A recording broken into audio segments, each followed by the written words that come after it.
सीमा Roosevelt अकेली पहली ऐसी महिला नहीं है। लंबी फेहरिस्त है जिसमें प्रियंका चतुर्वेदी भी नाम है, जो आज शिवसेना की प्रवक्ता हैं, सांसद हैं। उन्होंने भी कांग्रेस यही कहकर छोड़ी थी कि कांग्रेस के नेताओं ने उनके साथ बदसलूकी की और उन्हें कांग्रेस में न्याय नहीं मिला।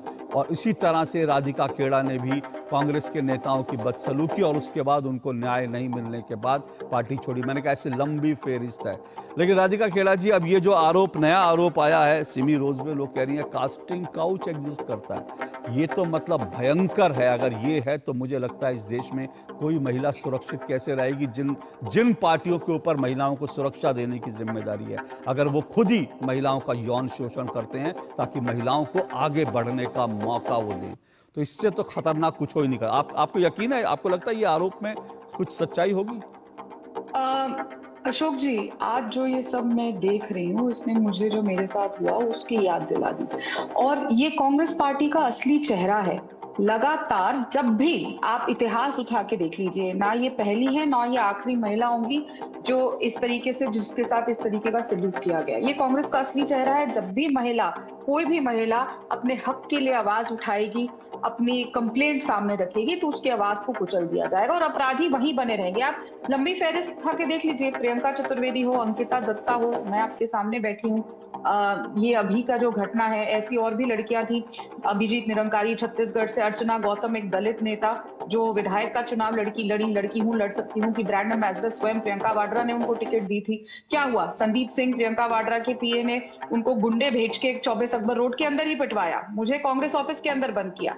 केशव यादव, राष्ट्रीय अध्यक्ष यूथ कांग्रेस के, उन्होंने भी एक महिला के साथ उत्पीड़न किया। ये लंबी फहरिस्त है जो खत्म ही नहीं होती। लेकिन एक चीज जो हर चीज में कॉमन है, वो है कि महिला को या तो पार्टी छोड़ने पे मजबूर कर दिया गया या उसे पार्टी से निकाल दिया गया। और वो जो आदमी है जिन पे ये सवाल उठाए गए, वो आज भी पार्टी में बने हुए हैं। कोई अभी भी राष्ट्रीय अध्यक्ष है, कोई विधायक का चुनाव लड़ता है, कोई एमपी का चुनाव लड़ता है, या कोई बहुत अच्छे पद पर है। तो देखिए ना किस तरीके से कांग्रेस पार्टी का जो ये पूरा एजेंडा है, वो लड़की आवाज उठाएगी तो उसको कुचल दिया जाएगा, लेकिन वो आदमियों को प्रोटेक्ट कर दिया जाएगा। आपने दो बयान सुनाया अशोक जी यहाँ पे, एक सुप्रिया श्रीनेट का और एक टीएस देव का। सुप्रिया श्रीनेट यहाँ पे बड़ी बड़ी बातें कर रही थी कि पार्टी प्लेटफॉर्म में क्यों नहीं आवाज उठाई। अशोक जी, मैंने एक हफ्ता पार्टी प्लेटफॉर्म में आवाज उठाई, चाहे राहुल गांधी हो, प्रियंका वाड्रा हो, खड़गे साहब हो, जयराम रमेश हो, कोई भी, चाहे भूपेश बघेल हो, सचिन पायलट हो, सबको गुहार लगाई, जो भी कंसर्न लोग थे।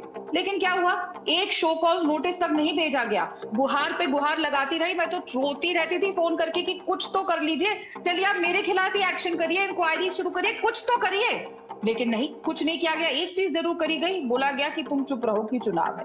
अभी भी देखिए केरल में उपचुनाव है, तो हो सकता है इसीलिए इस लड़की को, इन महिला को सस्पेंड कर दिया गया। टीएस देव साहब की बात करते, उन्होंने कहा मैं हर महिला के साथ खड़ा हूं। तो छत्तीसगढ़ में जब मेरे साथ इतनी बड़ी घटना घटी थी, तो क्या इनके मुंह में दही जम गई थी, या इनके हाथ पैर में कोई बेड़ियां लग गई थी, या हाथ में क्या हो गया था? तब क्यों नहीं बोले थे? तब तो ये बड़ा उछल उछल के बोल रहे थे कि नहीं, लड़की गलत कर रही है, ये नहीं करना चाहिए था, इस किसी उस आदमी की गलती नहीं है, बिना तहकीकात करे।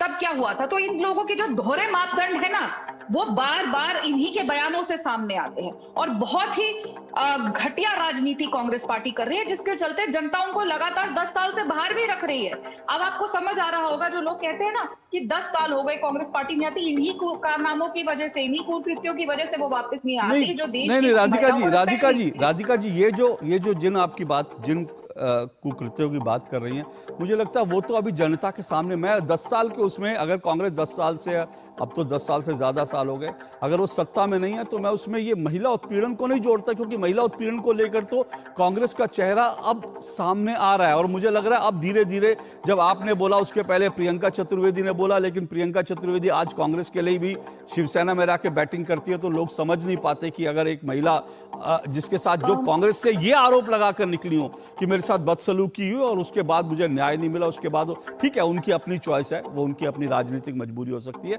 लेकिन मुझे लगता है इस तरह के मामले अब पहली बार इतने बड़े प्रकाश में आ रहे हैं।